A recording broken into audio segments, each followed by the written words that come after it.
Milo. Milo. Mhm.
Buenos dias. Hey, how you doing, sir? I'm doing good. Long time no talk. Yeah, I know it's been a while. How's life? Good. A lot to catch up on. Yeah. How long has it Did been? you? I don't know. I know it was before. It has to have been in April, I think. Golly. Yeah. Time Sorry. flies. No, no Yeah. worries. Yeah. Life happens, man. Yeah, for sure. So how's it going? It's going pretty good. Yeah. Just we got report card comments due today, basically. So that'll be a busy day. Probably stay at work and try and get all that stuff done. Yeah. Ours are Um, doing Friday nice. And then when does your school end? on Saturday the 10th. Oh, Saturday. Why a Saturday? because they're actually being very kind to us and not making us come in for half days on Monday. Oh, that's nice. Yeah. That's cool. So it's just like it's that last checkout day that you come in. We're just doing it Saturday morning, and most people are leaving on Saturday to go somewhere. Cool. What about and you? When are you leaving to? Because you said you're going to Vietnam, right? Yeah, well, actually, so we haven't talked in a while. Yes, I'm still going to Vietnam, but we were like, man, if we have kids eventually, we're not going to be able to travel radically, not to more extreme places. So we're actually going to go to India for the first half of the summer and then go to Vietnam the second half. Oh, wow. Cool. I'm too old for this much traveling. Is that where you're getting all the vaccinations? Just to get ready? Exactly. Yeah, I'm hurting. Oh. Oh, man. That's tough. India, that'll be cool. I don't know if I'm too old to go now. I think you, as you said, it's always been one that I would like to go, just be able to go for a short time and come back. But then that wouldn't be worth it. Then I don't think. Mm-hmm. Mm-hmm.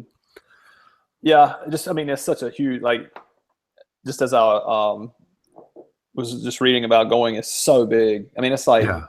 And it's so diverse. I mean, it's like a continent amongst itself. Just not even off of area, just off of the diversity of the place. It's so incredible, so different everywhere you go.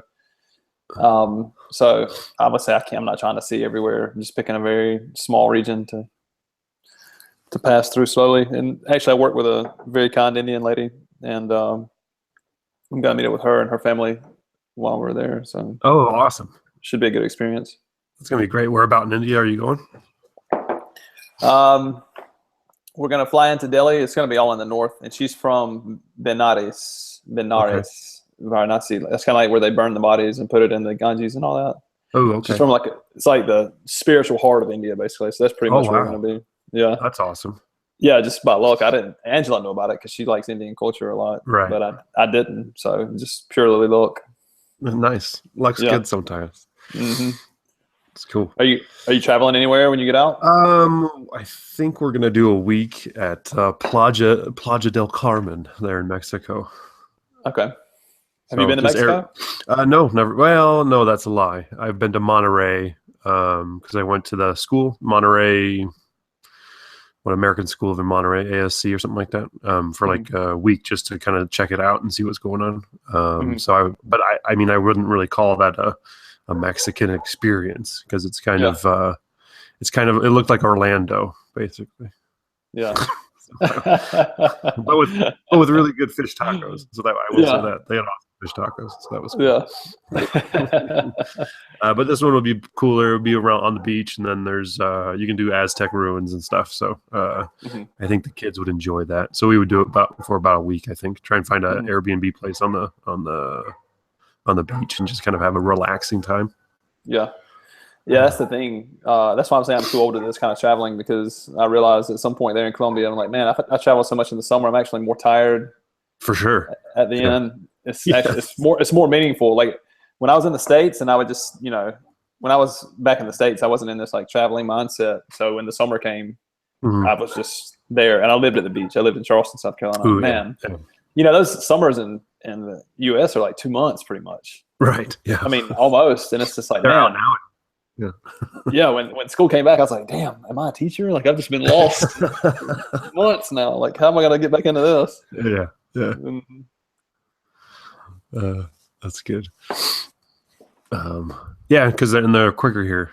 Cause it's a little less than 2 months, I guess. Cause we start this back one here up is really long, actually. Is it? Okay. Yeah. I'm surprised. Nice. Well, yeah, I would hope so with the travel. And Vietnam, that should be cool. I've heard really great things about Vietnam. Yeah. So when are y'all actually finished? What day? 16th. Okay. I think. So that's good. We have, next week. Well, so it's grades are due tomorrow. Well, or Thursday morning. So then it's just a bunch of days that are kind of babysitting, kind of. So, but I think middle school, they don't have grades due till next Wednesday or Thursday. So, do you have a word count limit on your comments? We have character limit, but it's like 4,000 characters. So, how many words would that be? Or like, it's a bunch. It's a good amount. we do we do pretty intensive comments here down in elementary. So I've always heard that's the vein of many elementary teachers. I don't mind it. I mean, it takes time, but it's good. So it's important to kind of communicate, because that's the one thing the parents do read out of anything. Well, it's useful. Like thinking about I like the comment. If they're actually going to read them, that's the only thing, isn't it? Well, yeah. So I always try to have like a theme to mine for whatever reason. The first school that I was at internationally, which I wasn't a teacher at, but they didn't actually give grades. I don't think they just gave like these big, long narratives essentially. Ah, fantastic. That's. But there was only like 100. There's only like 120 kids in the whole school, so you can do that, obviously. Right. Yeah. Grades 5 to 12. Oh wow, that's pretty cool. That must have been a great experience on some level. Yeah. Hey, what did you say? The number of 150 you told me about once? Your brain? Yeah, I saw 150. Well, that was for a business thing, but then in that podcast, they said for relationships, it's 250 or something 250. Like that. For communication purposes within a business, there's like a rule of 150. So after you get over 150 employees, then communication and kind of starts to break down. So it's better to have instead of having one building with 200 people in it, like separate it to 2 buildings with 100 people in each kind of thing, and then have those people communicate and then kind of communicate upwards too, or something like that. Did you watch that second one? We have 20 minutes left. So isn't it awesome? It's so good. I think it's my favorite podcast ever. Yeah, no, they're a good duo. Yeah. Because I really like that Rogan, if he doesn't, or if he's like, no, I don't think that's right, he'll call you. He'll say something about it. He won't just go, oh, yes, okay, you're really, really smart. You know what I mean? So he would at least go, no, I don't think that's right, and then kind of have him think about it or talk about it a little more. But, I mean, just the amount of knowledge that Peterson guy has is ridiculous. Yeah. It's like he has studied it. Yeah, and I have tons of confirmation bias with him just because I just like his mode of thought. I like Carl Jung. I like Joseph Campbell and those guys, and he's all about that, Oh, for sure. There's so many stuff that kind of makes sense, or like, I always try to think of it through the lens of education or whatever. And there was some really, there's just some stuff I've been thinking about all year that kind of he was putting into words in a good way, or in a much better way than I could, when it came to the whole thing about your tribe, and then who you care for, and then if someone says something that's different than or that's outside, then they're the snake and you want to destroy the snake, kind of thing. Yeah. And but then he also said about how we've always thought our heroes are always truthful, kind of thing. And so, what I thought about the dichotomy of those two statements is that tribes are only interested in their own truth. Like they don't want, they celebrate their truth. They don't celebrate truth. Do you know what I mean? I was hoping they would have gone into that, but they didn't. But because I see that, just in my professional life, and then just watching the students, it's I get it now. I get why fitting in and doing and being part of the tribe is so important. I kind of on some level understood that at some point, but to hear it kind of expressed that way, it's okay, so this is one of the huge reasons why kids behave the way they do, is because all they want is that affirmation and be part of whatever that tribe's kind of truth is or whatever. So I don't know if you've seen that in your travels as well. I've got to I watched that whole podcast, and it was just so awesome. I mean, it's hard to say it was better than the first one because it depends on how one affects you. You know what I'm saying? Yeah. But for me personally, I was just wow, all that whole conversation. I'll probably watch that podcast 3 or 4 or 5 times just because. For sure. I wanted to send you another one. We get overwhelmed sending each other. You start vibing with somebody. I have friends like that, and you just constantly sharing information, which is good, as we should. You just have to give people time to get into it. But exactly. I don't know if you happen to see one that he just did last week. It's only an hour. They're usually not that short, and he was talking to a guy, in a hotel room. Very odd. Like he actually went out of his way to go meet this guy. Did you happen to see this by chance? No. There's some relevance to education. Like he just talks about, I don't know what you would actually call this guy. He's some type of, I don't know. I don't even have the vocabulary. I'm feeling pretty ignorant right now. But he was talking about the brain, not in the Jordan Peterson way. He was more talking about like the physical makeup of the brain. Okay. He was talking about the prefrontal cortex Mm-hmm. and how it doesn't even fully go online until you're like 23, 4, 5. Right. Yeah. And just talking about how, Joe Rogan was talking with him and he was kind of exaggerating the point, but he was saying, through middle school years, and you're pretty much at middle school and I teach middle school, just an ape really. Like you don't even have very low impulse control and that thing which actually makes you have delayed gratification and think about the future and abstractly is not even online yet. You know what I mean? Yeah. And it drops offline all the time. How so? Because it'll be online for a little bit, and then you'll be, and then it'll disappear, and then that's why there's a lot of that. Because a lot of times we think it's hormones or whatever that's causing teenagers to do that stuff, but it's the brain kind of just going crapping out at some level. Yeah. And maybe did they get into did they get into the evolutionary reasons for that? Like, I've figured, a little bit. Yeah, I got to rewatch it too because the beginning of it was so mind blowing because they were actually, they kind of drifted into that conversation, but they actually started by talking about, and this is just like, there's so many implications you could draw from this, but he was talking about something called exoplasmosis, which is a parasite. Ooh, okay. And have you ever heard these?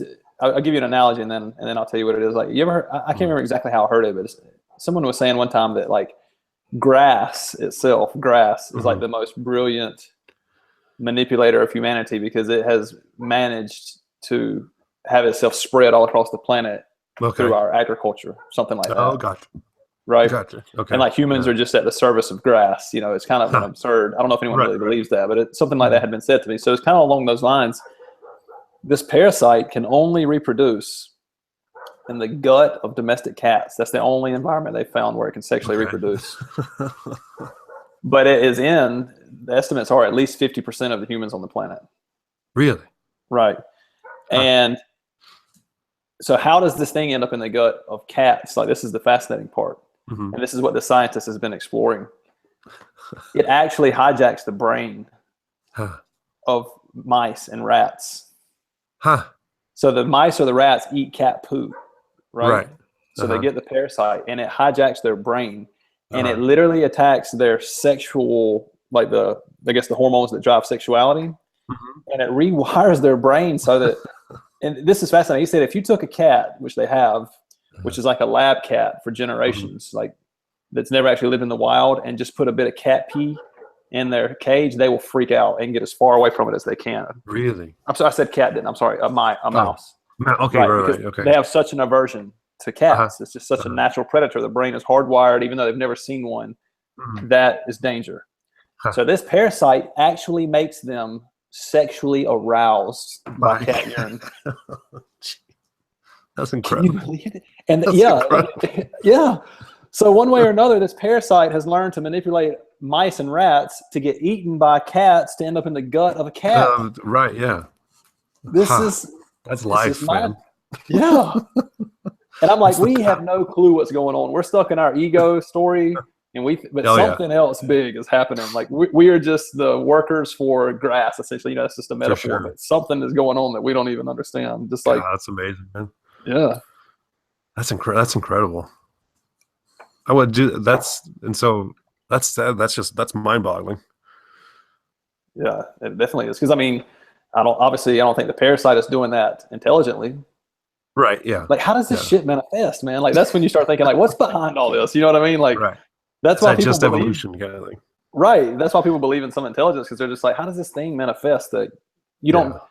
This Alan Watts guy I always listen to. He talks about Buddhism and things like that. He's like, you don't know how you're growing hair. You don't know. You're not in control of this whole thing. Like the real, he plays with this. He's actually just explaining like Hinduism and Buddhism and things like that. But he was saying the real you is God or something like that. Some entity like that. The fake you is your ego. And and the real you that you don't realize you are, you don't know how you're growing hair or how you don't make the, what do you call it? Not the, like the auto response systems in your body, the things you don't even control. Like you don't know how you're doing that. Just doing it. It's incredibly complex, you know? Yeah. And I guess like, that's how I imagine those parasites. Like, I don't think they're like intelligently doing that. It just happens. It's just done through natural selection over hundreds and thousands of millions of years or whatever. Oh man. And then like I had some incredible conversations today with my kids. Like I have some brilliant kids, man. Like, that's cool. Yeah. And I don't know, like, I don't know if you've ever been like this, but I have to be now. Cause I'm like at the end of the year and like they're doing their last project and I'm like, wow, I can make them get back to task, or I can have this super deep conversation with them. Right. And actually learn from them. Like they're blowing my mind, you know? Cool. Yeah. Like some of these kids are just like way into computer programming. Like they know how to write their own code and stuff like that. And, but anyway, we ended up on this conversation talking about Elon Musk. You know, he's a crazy dude. He like, he microdoses LSD with his like, like microdoses. He's not like tripping balls or anything like that, you know, but they do. Figured it out. And he thinks, and he's basing this off of another philosopher who published a paper within the past year or so. I have to look at his name, but he says that statistically, it's almost impossible that we're not actually living in a simulation like the Matrix. Now that doesn't mean he's right, but you know, he's it's interesting. Yeah, I could say all sorts of shit. He says that it's more likely that we are in a simulation than not in a simulation. Well, I mean, we are made of pixels. What do you mean? Atoms. Like if you think of, you know, if you think of a screen that you're looking at, it's made of pixels, right? At the very bottom of it, it's made of like little pieces, and then we're at the pieces that you can't see with the naked eye, kind of thing. We're the same. Everything around us is the same. So on some level, you know, we are a simulation, or we created our own kind of. I mean, and like if you think of, I've always been blown away by like Google and like how much stuff you can save on their systems, and it's like infinite. It's like they've created a universe. Yeah, it's like there's no there. You can put unlimited data on their servers, which is just weird. Do you think that Google is Skynet? It could be. I mean, seriously, like. Yeah. I mean, I look at South Carolina. South Carolina's having a battle right now with Google because Google just built a huge plant there, and they're like, we need 1.5 million gallons of water daily to cool our system. Right. Yeah. You know. Yeah. You know, this kid that I was talking to, by the way, like he'd never even heard, I was telling him about the Elon Musk thing because he was blowing my mind talking about coding and all this, and I was like, you probably will be interested in this. So I was just telling him, and so I just said to him, because one thing that this theory proposes, they were thinking, well, what kind of computer would it take to run a simulation like this that you think is absolutely real? Right. And they was and in the I mean, this sounds totally absurd. I get it. I'm just sharing the idea with you. Okay? That at some point in the future, we produce, or AI produces, self-replicating robots, and then they would go to some, you know, void planet like Mars and turn the whole planet into a giant mainframe, basically like a big giant computer. Okay. And that's where the thing. And so I say to the kid, I'm like, but the question would be, because the philosopher doesn't say this, at least not in the 3-minute video I watched. I asked this kid, I'm like, but the question is, why would they have the simulation in the first place? And the kid literally took like 2 seconds and said, maybe they're just trying to predict the future. And I was like, holy shit, this kid is smart. Like, because I mean, don't we run simulations to try to imagine where climate change is going and things like that? Yeah, for sure. Well, that's all in all those spreadsheets and everything. It's just like you're playing and fidgeting with numbers to see what happens. And so I would think that as humans we would definitely want to do that. To have some sort of simulation that you could see and like plot and like play with to see what actually happens. I'm sure people would love that. I mean, and that's all those online games and everything. I thought that was a really super interesting point in that podcast about why games are so big for people, and just like the success that they feel and all that stuff, and how it's being a hero, and like you actually get to be a hero in your life without. And I hadn't really thought of that on that level before. Didn't you and I talk about that? Weren't you in the video? Yeah. And that was before that podcast. Yeah, it was. And so I was I wasn't super into them. I guess more of the sports ones or whatever. I think it was more camaraderie than anything. Yeah, I was definitely way too into them, and it wasn't about camaraderie because nobody would play with me anymore. Like, dude, drop the remote, man. Yeah, exactly. That's cool. Hey, I actually wanted to, because you have a pretty deep psychological background. I've been really thinking, because have you ever read any Alfie Kohn? I think I've asked you about him before. No, I don't think so. Okay, he's a pretty progressive educator and researcher. He's got pretty good stuff, and I've been reading a book of his called "From Coercion to Community." It's about like discipline and relationships and kind of behavior. And I haven't gotten through the whole thing, but on some level, I'm wondering how much. And then you were talking about the brain too. How much do kids actually choose to behave, and it's not so much just a learned response to their environment that they're in? Do you know what I mean? Like it's almost a reaction more than I am thoughtfully going to do this thing right now. Instead of I'm just reacting to my situation, and I'm reacting in a way that I've learned how to react to it. You know what I mean? Yeah, absolutely. Do you know I mean, I don't expect you to know a percentage. But in general, like, because it seems to me it's more a reaction than it is a thoughtful, this is how I choose to react now. Do you know what I mean? Yeah, absolutely. I know what you mean. Well, I mean, no, I don't know. I mean, I have several things I want to say to that. One is, I think this even moves from psychology into philosophy because they're still not exactly sure.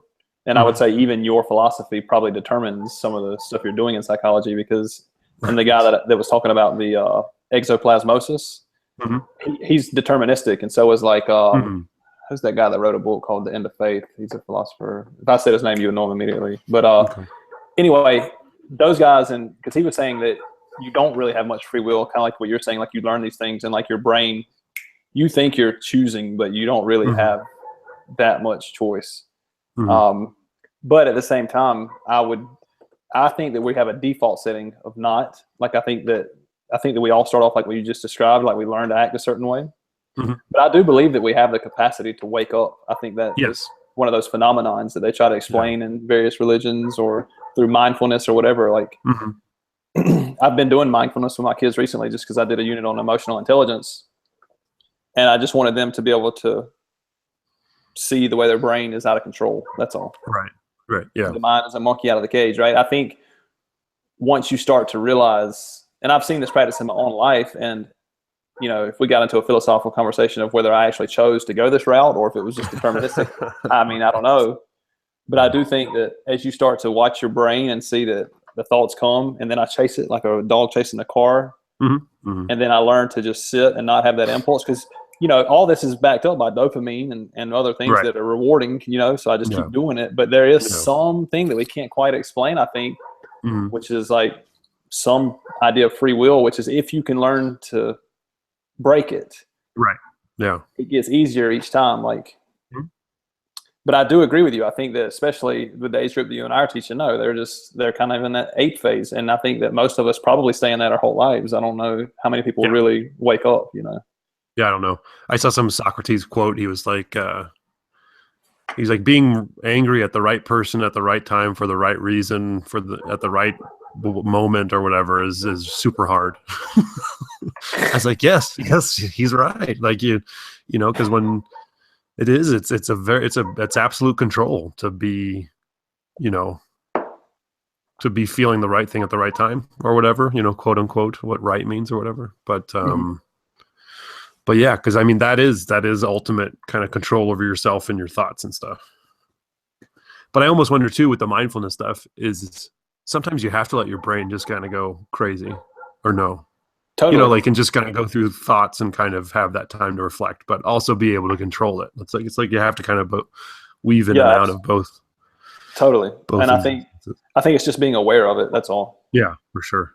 Because I think that kids, I say kids because I'm working with kids. I mean, me too. Me. Right. Humans. But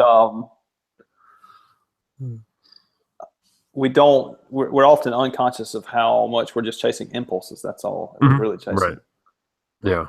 Your brain tells you, like, if you've ever gotten, like, I lived alone for a few years, and I just got really in my own head, and I was teaching psychology at the time. So I just had less distractions.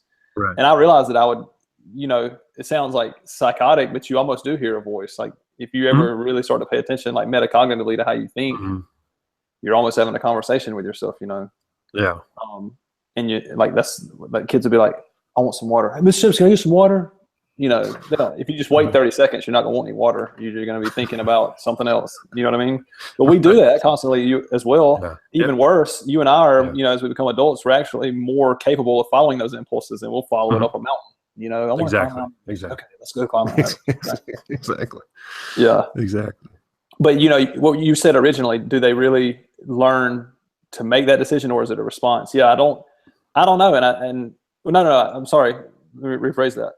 I personally believe that no, they are not consciously making a decision, but I do believe that you can, and I think that you can actually cultivate that. I think that yes, yeah, and I think that we should, for sure. And then his point, kind of for that whole thing, is that normally when you look at discipline or behavior management, which is a term that's really bad, if you think about it, like you're managing all of these children kind of thing to behave in the way that you want them to behave.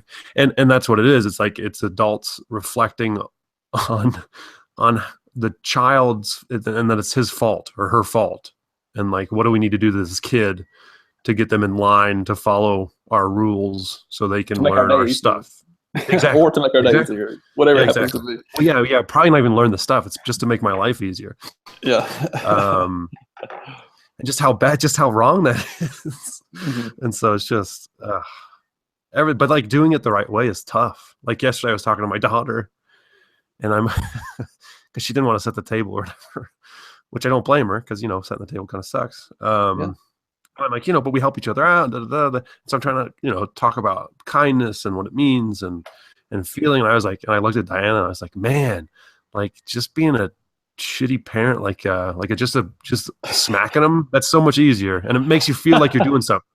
It makes you feel like, oh yeah, they're crying and they're learning right now. Instead of like, you have to really put in the time and like have the faith that in the years to come, as you're constantly kind of having them, it takes a long ass time, and that's harder, isn't it? It is. And there's also a seed of doubt. You're like, am I going to do this for 15 years? And then it just didn't make a dent, but you have to have, I guess that's, for me, that's where faith is like this stuff is going to be good eventually. And there are, and I know there are no quick fixes, and I know punishing someone does nothing. Like I know that, but I can see how someone in the moment thinks it's being effective. Do you know what I mean? Like I get it. I'm pretty sure child psychologists say that if you just give them one good smack, you can just threaten them from your own. You don't have to keep smacking them. Nice. But you gotta time that one right, because it's gotta be the. Yeah, I mean, obviously you've got I have nothing to offer there, because I'm really. But I do think it's interesting. Something I think I've mentioned this to you, and I'm talking about an older age group. When I first came in, I was teaching high school, and I was extremely young myself, like 24. And if you really graduate college on time, you're like 22 when you start this. It's even more absurd that you're about to be over 17 and 18-year-old kids. But what's fascinating is how much they would like. I did not want to be the authoritarian, right? Right. Yeah. But I found that I needed to be, and I actually found that they didn't respect me unless I did it. It's weird, isn't it? What's that? Isn't that learned? Isn't that learned behavior? Perhaps, yeah. Perhaps. Learned expectation of the relationship that they've, because it's that's one of the things I've struggled with all years, that their need for correctment and for a consequence that is immediate, and they crave it. It's just they've been conditioned to, that's how you stop them from behaving. And like and especially within the culture of my classroom, and I think it's a bleed over of just the culture in general. And I'm going to do more of like an investigation into this in the years to come to try and really do something about it. It's like the kids, again, just in the school, I think in this area, it's like they think people are out to get them, like to screw them over on stuff, and they want to be the ones, and they want to be the ones that screw them over first, kind of thing. Like that's a kind of a common, and they feel like they don't want to be taken advantage of. So kindness, like if you clean up an area, I had this conversation with them yesterday. It's like if you clean up, I'm like, so you didn't clean up, like no one cleaned up any other area besides their own, and there was still a mess in the room. So it's like, why don't we clean up that mess? And it's like, well, it's not my mess. Like the person who made it needs to clean it up. And I'm like, well, why don't you just be kind and clean it up? Well, they're out playing. Like, they're taking advantage of me and my kindness. And so why would I do that? Why would I? And I'm like, well, because because it's a nice thing that in general will make the world a better place if we all get on board with this stuff. But they don't. I mean, how can a 10-year-old see that at this point without, again, a constant message and like a constant teaching and like, and to really be thoughtful and reflective over it. And probably not even just their grade 5 teacher can do that. That's probably got to happen from grade 1 all the way through, Well, yeah, and that's. But I mean, I think you got to do it nonetheless. Don't get me wrong. You know what you do. So, but it's kind of at this point, I'm like, God, these problems are so big. Like that's this year I've like realized kind of because I was talking to Diana about this yesterday. It's like, you don't judge the culture. Like, I don't think it's wrong that on average Colombians want to be more part of a group or whatever, or the stuff that our new superintendent talked about this year was she did I told you about this, I think, the comparison between like North America and Colombia when it comes to like different cultural aspects. So in general, Colombians like to be part of a group more than Americans do, where Americans want to be kind of stand out and be independent. Colombians don't like ambiguity at all. Americans love ambiguity. Things like that. So it's just kind of these different factors. So you don't judge that part of a culture, but if they have a belief system, like if kids have these values that are just wrong, like I think it's okay to judge that. And to help them out of that, like it's because it's not good for them in the long run. Like they're not going to be happy people if they just they have this kind of this attitude and thought. And that was like the big thing is like what it means to fit into that in my classroom right now amongst those 22 kids is it's not a great thing. Like you have to not care about the classwork, and like you don't want to ask someone to be quiet. Like if they're bothering you, you just kind of allow it, and then you get distracted, and then it's all about having fun and being social, and everything else doesn't matter because you can do it at home, kind of thing. So it's and then the only way to get them to stop right now is to try and do some punishment thing, which I refuse to do. So it's just been this kind of never-ending cycle of having Mr. Light's, stress go up, and really, that's about it. With hopefully some seeds being planted. Sure, there certainly are. Do you remember that guy that came one year? I think it was like my second year there. It was super interesting talk, and my Spanish wasn't great at the time. The wasp culture, the Avespada talk. I don't know. Was that the one where he was talking about all the like little sayings in Colombia that show kind of the sickness of the society? Yeah. Like don't give papaya. It's like saying, hey, you were the one who. It's your fault for getting violated. Right. Exactly. That's interesting. Like, I mean, I think Krishni Numarth, I think is how you say his name, the Indian guy. But this quote's always stuck with me. It's no measure of health to be well adjusted to a profoundly sick society. Yeah. No, I think every society is profoundly sick. Oh, for sure. With we have different sicknesses. Colombia has it, obviously. And I think that those sayings obviously are some of, I mean, it's dog eat dog, but I mean, they've been conditioned like that for 200, 300 years now. I mean, exactly. But I think on some level, and that's what Diana was talking about, she went to a kind of a parent, and then the counselors were kind of talking. And I think there's going to try and be some buy-in that, we're all of us have a part to play in everything.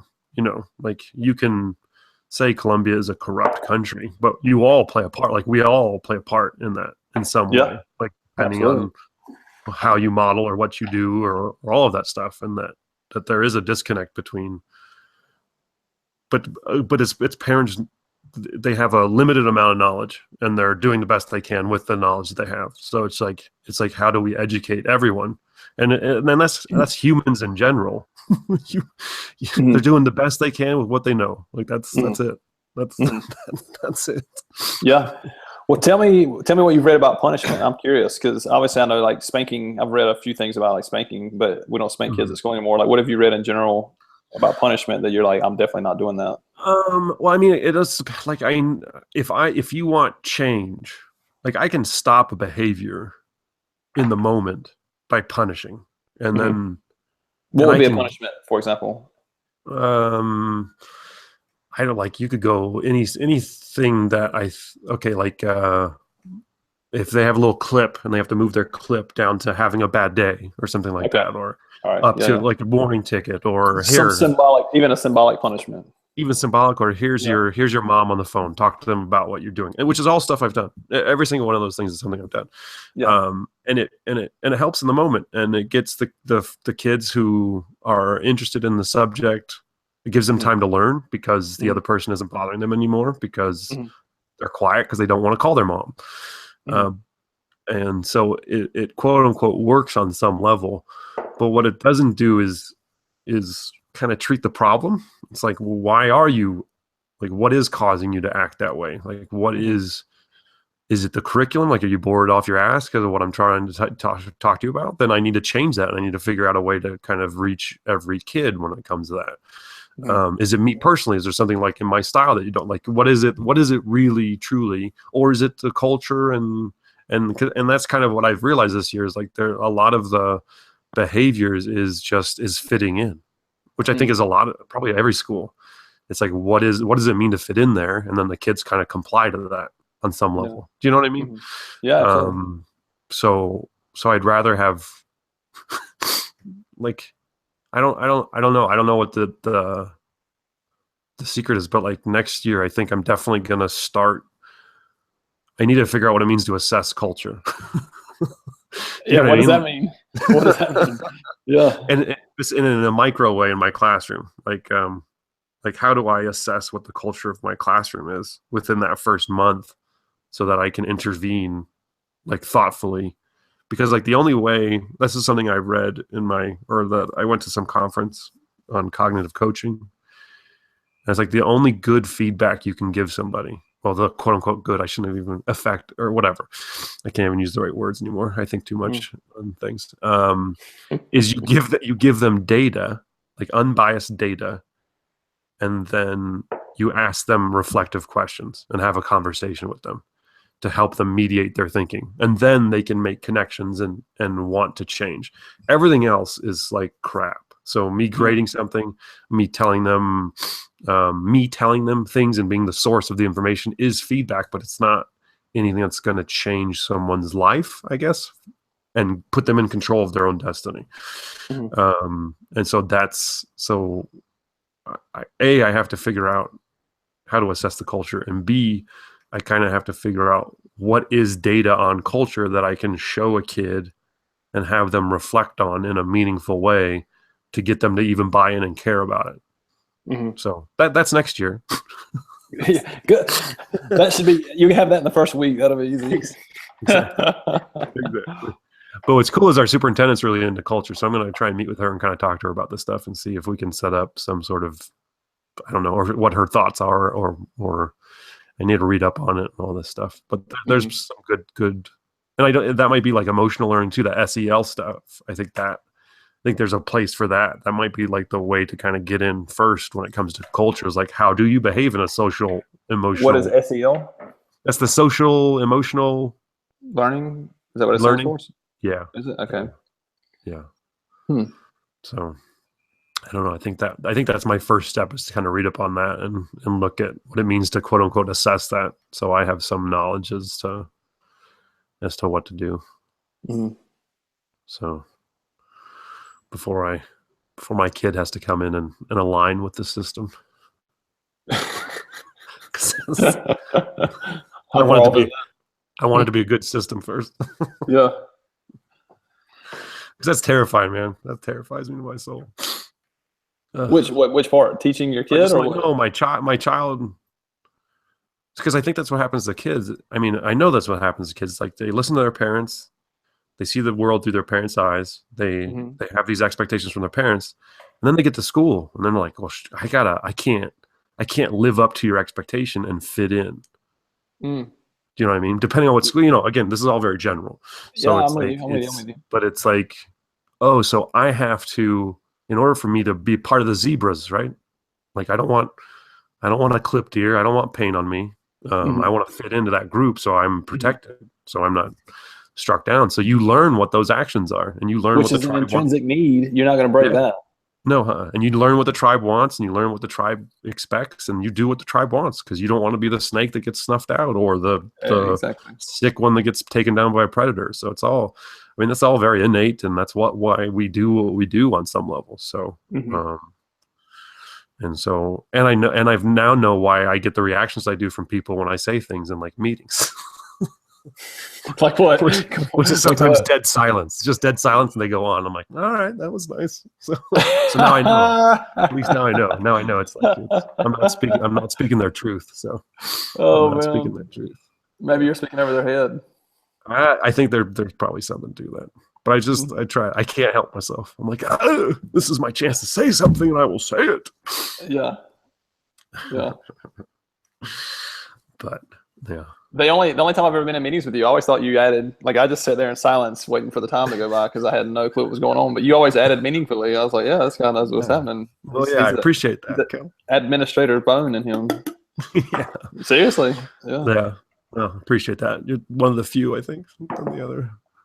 Unless that's what they're. It's just stunned silence. They're just like, oh, just the brilliance that pours out of this guy is ridiculous. Yeah. But I'm always one of the things that kills me is just when we get into like everyone's opinion counts or whatever. I'm like, no, I don't think everyone's opinion counts on the same level as everyone else's. Nah, it's like you got to read some books, people. Yeah, get literate. Your opinion counts as much as you can logically justify it, and yeah. Did you see that I had sent a while ago about like, if you hear someone disagree with you and you get emotionally upset, then you haven't thought through your argument well enough. Which I thought was a really good point. And I was like, well, I need to really, really pay attention then when I get upset about something and really start to reflect on why I think that way, kind of thing. Because I think there's a lot of truth to that. Yeah, I think it's cognitive dissonance as well. Yeah. We like to organize things in our brain, like it gives us security. We're sure we know what's happening and why it's happening. And when someone challenges that worldview, and this is often subconscious, like, again, you have to be thinking about this stuff to kind of root out where those feelings come from. But because I've thought about it, I'm like, why do I give a shit what that person thinks? Why I think they're wrong, but why do I feel this way just because of that? Right? Yeah. And I think that's part of it. I think it challenges the way we think the world works. And that's threatening. That's threatening. It is. It is. The snake. All these snakes around.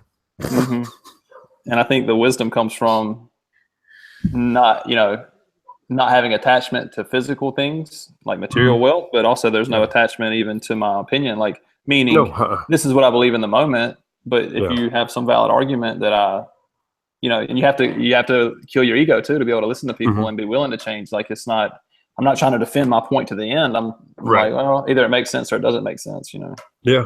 No, yeah, I think that, for sure. And how do you get people to that spot? Or what do you do when you know that it doesn't make sense and that person's just like ignorant? There was actually, I've read something about that. Ask them how it works. So if you ask them what their thought process and how it works, like from beginning to end, what are all the measures, like talk to me about it. Then one of two things will happen. One, they can explain it in a way where you're like, oh, okay, I get where you're coming from now. And then two, it may help them to realize how badly they're thinking. Because if they actually have to think of how it works and how their thought process works, then that is a way for them to realize that they haven't thought about it enough to know that, and then would maybe be willing to listen. But before that, usually people aren't willing to. They're not very interested in stuff. So there you go. Just say, how does that work? Talk to me about that. I have that. I'm waiting all the time for that. If I hear anything, I'm just like, how does that work? Can you talk to me? And then they ignore that, and then they just keep going. Do you happen to have an example that you could share with me? I'm just curious. Because every time I've tried, they've just gotten ignored and then gone. Uh-huh. Why do you think that is? You think it's like, hey, I'm just trying to get through this day, just go through the hoops and pretend. And yeah, I think there's a lot of that. I think it's like it's a checklist mentality. You know, we just need to get this stuff done. Like it's not why are we doing it, and is this the best thing that we can do with our time? But this is the task we're given. We got to get it done. So I get that. I don't agree with that. I think if you're doing things just to get it done, then it's probably not worth doing on some level. If you're not getting value out of it, then why bother? That's kind of how I look at my teaching practice. I'm like, if I don't like doing something, like I need to figure out a way to kind of get rid of it. And if I can't get rid of it, how do I make it important to the students that they want to do it? If that makes sense. Kind of thing. So I don't know. But no, like an example, I'll give you an example that didn't work. It's just like I was trying to bring up how as teachers we're not very good with assessment. Like we just like I think I assess well, but I've never studied assessment. So I would like help on learning about assessment. And like everybody was like, oh no, teachers can just talk to teachers about that. And I'm like, like punto, like they just like that was it. And I'm like, no. I was like, what are you talking about? How does that work? And then they like, oh, with the PLC, and they just go in and talk to them. I'm like, well, no, like really how it works. And then they just skipped on to another thing. So it's just like, well, it's like I don't think people are very good assessors. Yeah, am I wrong?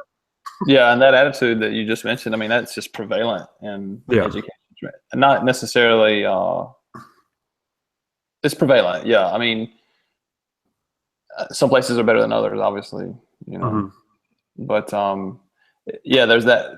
It was so disheartening when I taught public school in the U.S. I was like, yeah, it'll never be fixed. Like they always come up with like the first time I was exposed to the concept of PLC was in South Carolina, but it's like nobody gave a shit about that. It was just like, oh my God, here's the next thing. All right, here we go. Let's do this.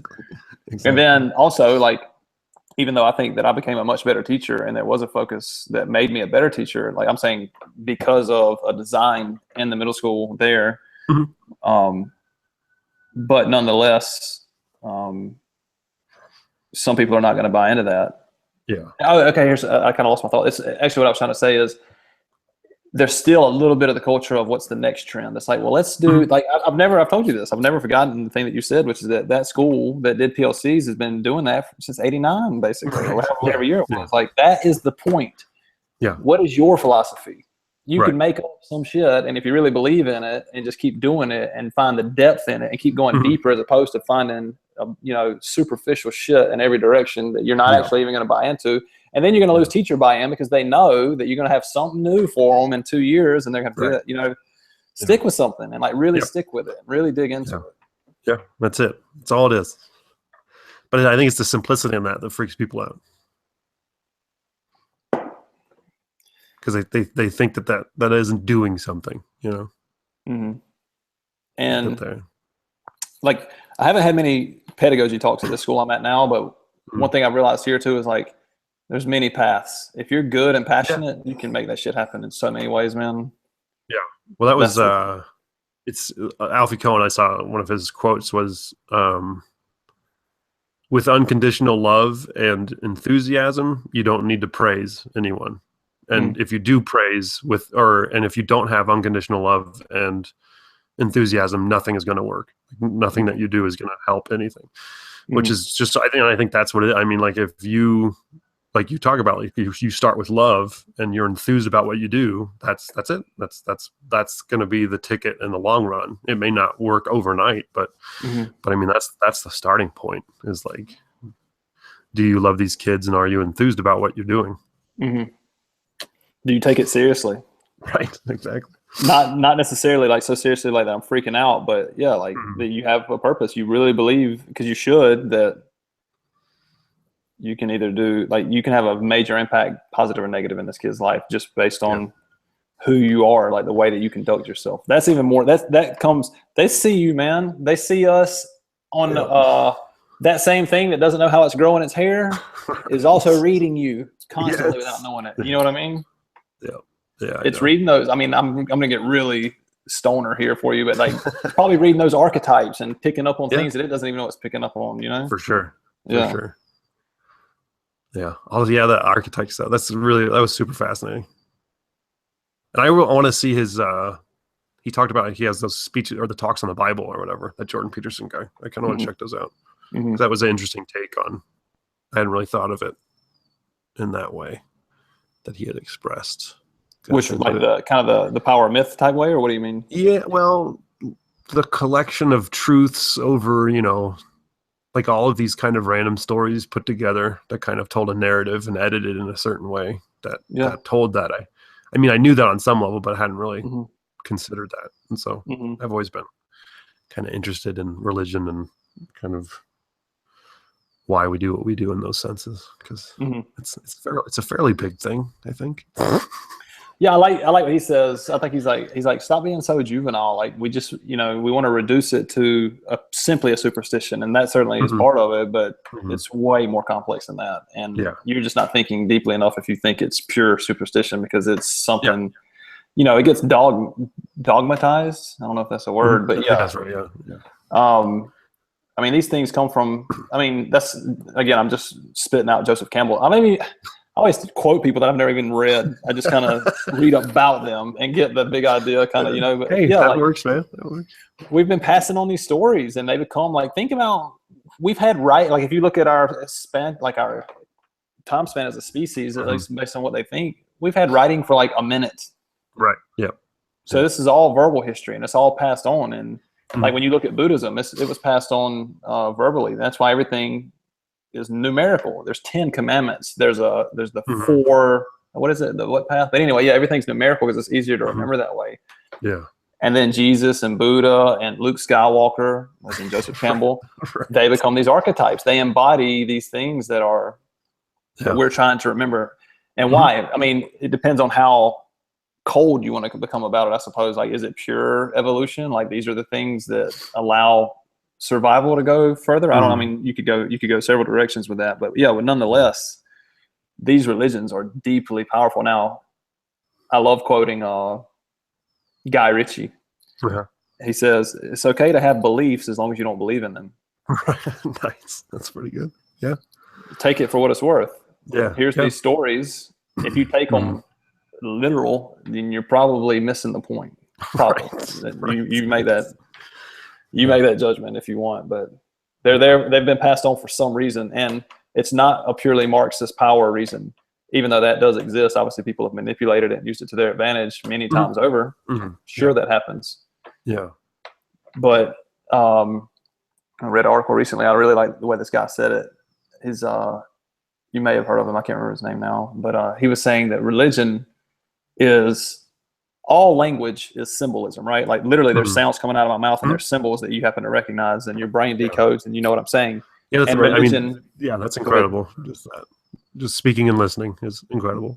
And religion, he said, is a visual language to express something extremely complex. Like what is spirituality? I don't know how to define that, but it's something that we've tried to say, it's so hard to define that even our words don't work. So now we start to try to throw symbols like images at it to try to, because it's so kind of like, I mean, and you want to talk to everyone, right? So then the images are easier that way to kind of communicate that idea, and that's a powerful concept in teaching too. I think it starts becoming tainted when it gets to that level. Well, yes, yeah. That's when it starts becoming the virus. That's when it starts becoming you don't believe, I'm gonna kill you type shit. Well, yeah. But I think it starts off as this thing, like it was like.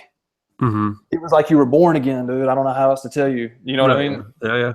It starts like that, and then it becomes, you better believe this, or you're gonna die. You're gonna burn in fiery damnation. Yeah.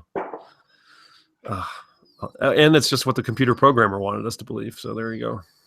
Which part do you mean? No, everything, right? We're just in a program, so it's. Yeah. This could be the beta. You never know. Oh, that's okay. When I told you that these kids are brilliant, that's what he was telling me. He's a coder, right? And he was telling me about AI, and he said there's. I can't remember if he said it was. I can't remember the exact term. You're a tech guy, aren't you? Yeah, I know a little bit. Yeah. Not a lot, but is it soft AI and hard AI, or basic I don't AI know. and advanced I AI? don't know. Anyway, he was telling me there's 2 types of AI, and let's just say it's called advanced AI. Uh-huh. He said they can rewrite their code. Jesus.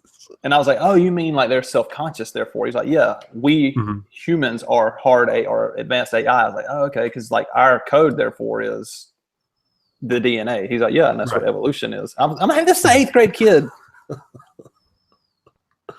Isn't this crazy? That's awesome. I was like, yeah, fuck your project. Let's have this conversation. Exactly. Let's get into this. Like, this is way more important than the photo story you're making for me right now. Like, right. Well, exactly. Yeah. Isn't that what education is? It's learning from each other, right? Yeah. Yeah. And it's just helping them think about stuff and helping you think about stuff. Yeah, absolutely. But you're talking about the computer programmer, yeah, that's interesting. He was saying the AI starts to rewrite its code. It's source code. That's what he called it, source code. Like, stuff's over my head. I'm not a computer guy, No. But I guess the definition is in the word itself is source code, right? Like, right, yeah. That's like the foundation, I imagine. Yeah, exactly. The beginning. Mm-hmm. Can we rewrite our source code, I guess? Well, that's what CRISPR is, isn't it? Yeah. Do you know what I'm talking about? That it's like the gene manipulation stuff. Like, in other words, we can just manipulate the DNA now. Just what a slippery slope with the whole thing. We're on the precipice of doom. No, I'm just kidding. I think so. I think that we are. Can we just go off the rails? Can we? Yeah. Go down this path? Yeah, we're almost. All right. I think, and I think about Elon Musk when I think about this because I think he's a good example of a brilliant fool. Mm-hmm. And I could be wrong. He might be wise, but wisdom and intelligence are definitely not the same thing. No. And we are cowards. We just can't accept death. We don't accept the source code. Right. The source code, or whatever you want to call it, says you have a certain amount of time and then you die. And you say, and we have our own concept of justice and right and wrong. Like, think of how deep if you go back to like Joseph Campbell, Jordan Peterson type stuff, think of how deep. I'm getting manic, so I'm gonna jump all over the place. But like, the creation myth is the source code of the culture, right? Right. As DNA is like the source code of the species, I suppose. But anyway, ours says we ate from the tree of the knowledge of right and wrong. Yeah. And some philosophers say that is basically saying that you think you know what right and wrong is, but you just have deceived yourself. Only the gods can know that. You're in such a narrow ego perspective that you can never see the big picture, and therefore your petty sophomoric foolishness is like, and this sounds so cold, I'm just saying it, we got to save these people who are starving, and the whole system is like, no, those fucking people got to die for this shit to work. Right. They have to die, and you have to die. And we're like, we're going to eliminate disease. Right. What is going to happen after that? Right. Are you kidding? Like, and that's what I'm saying. Like, we just can't accept it. We're such children in fear of dying that it's driving us to try to reach immortality, that perhaps Elon Musk think is our destiny.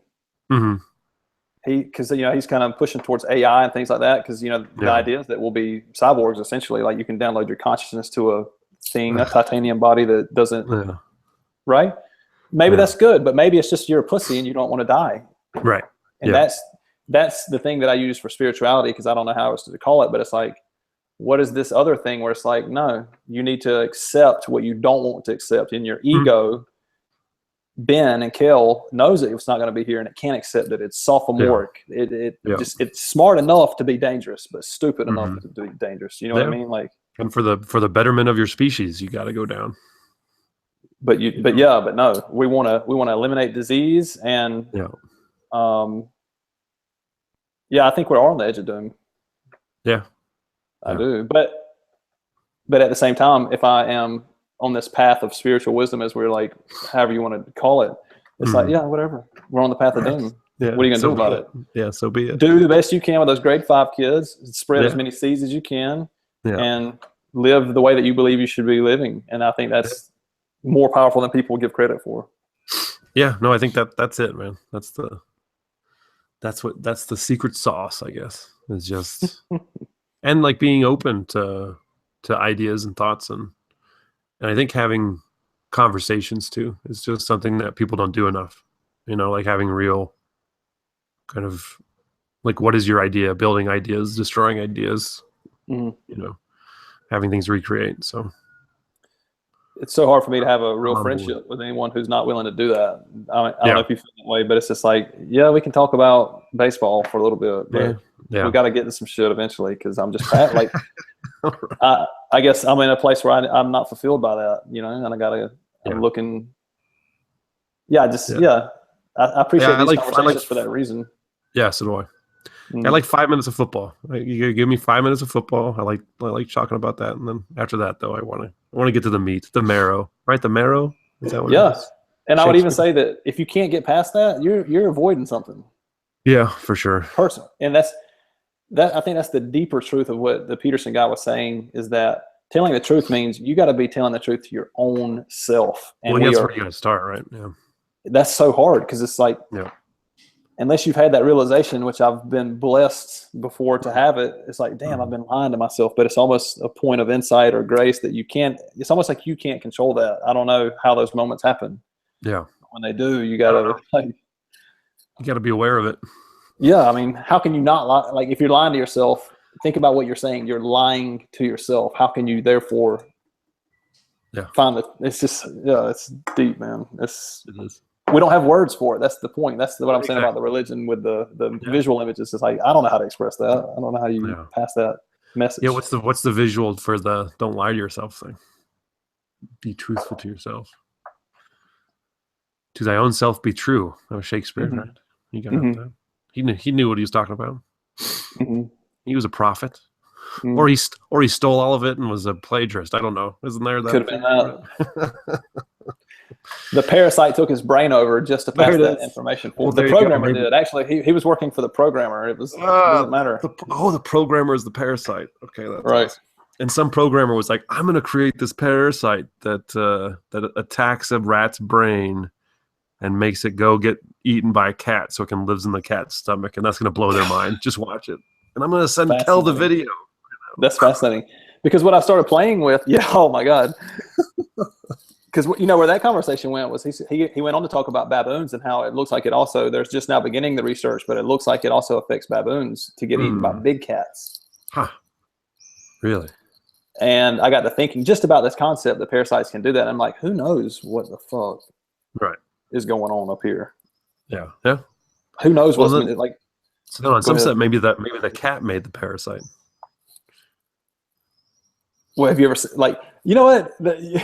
This is totally absurd, but it just popped in my head when you said that. Like, when Angela had all these cats around the house, I'm like, look at these fucking cats. They're like kings and queens. They don't give a shit about anything. We're serving them. Yeah, for sure. We are their servants, man. They're just chilling. They don't care about us. Like, they would totally eat us if they were bigger. They would eat us in a second. And it's like, a dog person, which is what I grew up as. Your dog comes and you love the dog, and a cat is just like indifferent to you. Hello, serve me.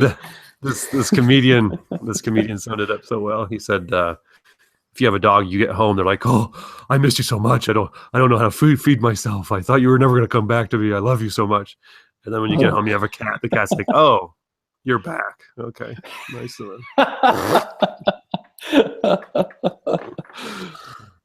So there you go. Well, on that note, I gotta get my breakfast on. Start my day going. Yeah. Hey, next time we talk, because I'll be gone. It'll be hard for me to talk while I'm in India. Let's talk again. Sure. Out here. Maybe next week, actually, instead of 2 weeks. We'll look at that big history thing. I'd like to see how you might be integrating that. Okay, cool. Yeah, I did a little bit, not much, but it's pretty cool. It's a cool concept. Yeah, I like what I saw. Nice. All right, brother. All right, man. Have a good day. Enjoyed it as always. Good luck on your comments. Yes, sir. All right, thanks. See you. See you.